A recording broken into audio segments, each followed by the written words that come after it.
Hi, my name is Tyler Carboni and I will be targeting my classroom management plan at primary school students.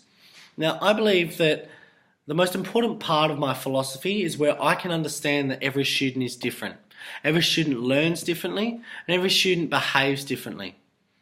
Now, the biggest reason I've found as to why students misbehave is due to acceptance. Students need to feel accepted in order to effectively learn in the classroom. They need to have a sense of belonging, and they need to feel as if the teacher respects them for who they are, doesn't expect them to change. Now, by change, I mean their cultural differences and things that make them them. This doesn't include their behaviour because we know that this is something that can be altered. Now, when a student misbehaves, I believe that we can use Skinner's operant conditioning using things like his reinforcement ideas. Now, this is great because we can link this in with a student-centered approach, which I personally want to use in my own classroom, because we can sit down with a student and we can say, okay, now this is your goal, which the goal may be as simple as don't behave in the way I noticed, whether it be throwing an eraser, for example.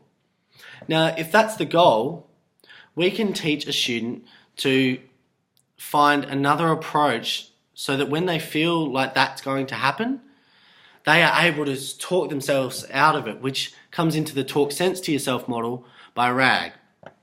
Now, I believe that the students, they need to be given guidance, but not necessarily us sitting beside them watching over their every move.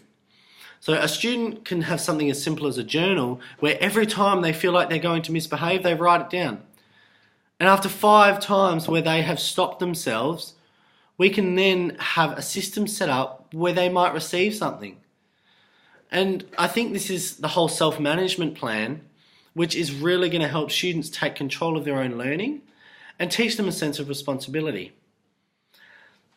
Now, I think what's important to cure, as well as the interaction, but boredom in the classroom, I think that's a big thing. Students need to be entertained, they need to be engaged, and without it, teachers lose all control of their classroom. And I know it can be difficult because how can we have one lesson plan that tailors itself to 30 students' interests? And I think this is where the student-centered learning comes in. Because we can easily set a goal for the students, set them a task where we need them to be, and say, okay, now here's a list of ways you can do it, and here are resources that I can give you. Now let's work towards that goal in a way of your choosing. This way it keeps the students interested. They get to take control of their own learning.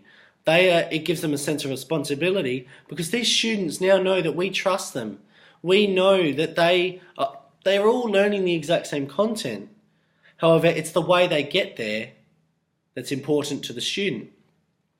This then provides lessons that are based on their own interests. So if we've got the tech-savvy students, they can do digital presentations. We've got the not-so-tech-savvy, they can do visual posters.